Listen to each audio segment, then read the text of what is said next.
Okay, this is my last and final example I'm doing from the homework that was on page 79. This is number 36. It's an example of solving equations with decimals within them.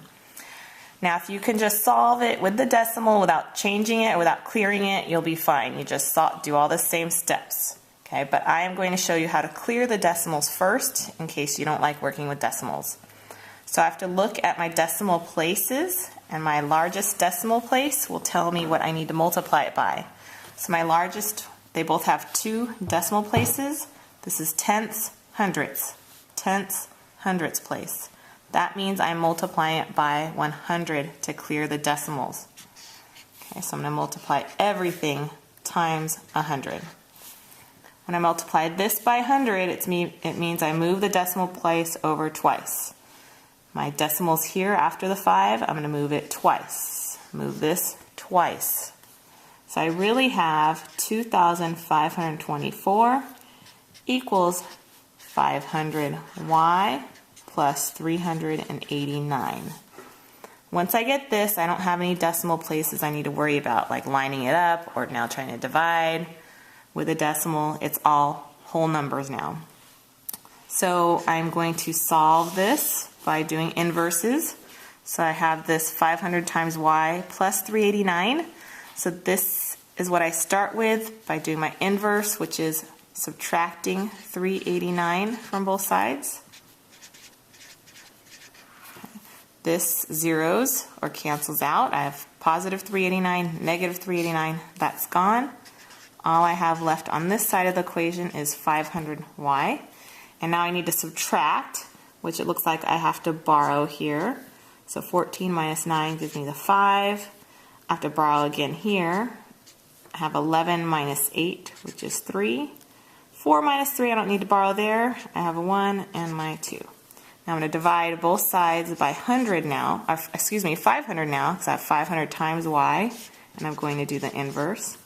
So I have to do 2,135 divided by 500. Drop that equal sign, and the y is going to equal whatever that is. So I don't know offhand because it's not a nice and easy even number. So I'm going to divide off to the side here. So 2,135 divided by 500.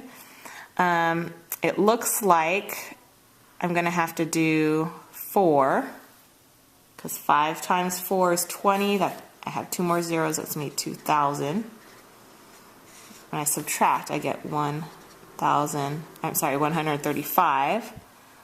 I am actually going to figure out the fraction or decimal, depending. We'll see if it comes out even for us. So that means I'm adding a 0 here. It doesn't look like it's going to come out even, but it looks like I have a 2 here. So 2 times 500 is 1,000. I end up with 350. Okay. Looks like I have to just keep going. I might not have enough room here than I planned to drop another 0. 3,500 into 5 is going to be 7. 7 times 5 is 35. And again, sorry, I have to squeeze it in here. I wasn't planning on dividing so much. 7 times 5 is 3,500. We reached our 0, so we're done. So y is 4.27. I know I've said in class before that we should keep fractions improper.